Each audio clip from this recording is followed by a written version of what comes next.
Hey everyone. So I wanted to address an issue of parents wanting to know how to help their children through processing the trauma that happened last year on July 4th. I know many of you have direct associations with that event, and then others of us, it was a collective trauma. And so all of us kind of experienced something stressful or traumatic during that time, and parents really want to know, how do I process that with my child? So first of all, I would say, is it necessary to talk to your child proactively about this issue? I think it depends on your level of association.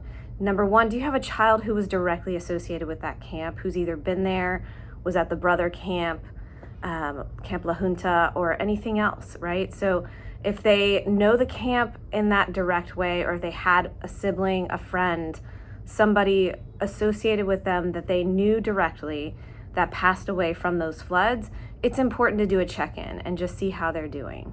I think one way you can do that is do a joint attentive sort of activity, like walking the dog, doing some grocery shopping, doing the dishes, and then just say, hey, how's it going? How are you feeling this year about camp? Or how are things going in your mind in terms of processing what happened last year? If they're younger, just say, hey, how are you feeling about what happened last year in the floods? And you can kind of give them maybe a feelings chart with faces. You can give them a range of emotions. We can check in 1 to 10 to see how scary they feel about, different events that happen. So also I want to say every kid processes trauma a little differently. So you might have a kid who is more associating the trauma with an image of Camp Mystic, or an image of somebody passing away, or a lovey or something like that.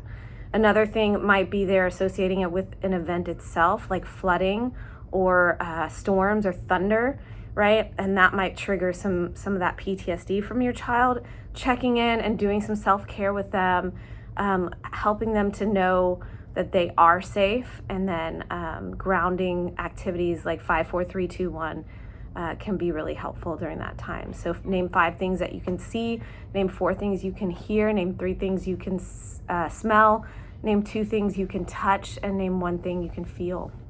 So I believe that's all the 5 senses. But yeah, we can check in with our kiddos. We can give them activities, butterfly tapping, where you make a butterfly on your chest and just tap for a little bit with some deep breathing. That can be really helpful to kind of ground them, especially during storms or during scary events that are triggering that PTSD. And lastly, I think as parents, make sure you're taking care of yourselves, because I know emotionally, if you are carrying the weight and the grief and you haven't processed that grief yet, that gets carried over into your parenting.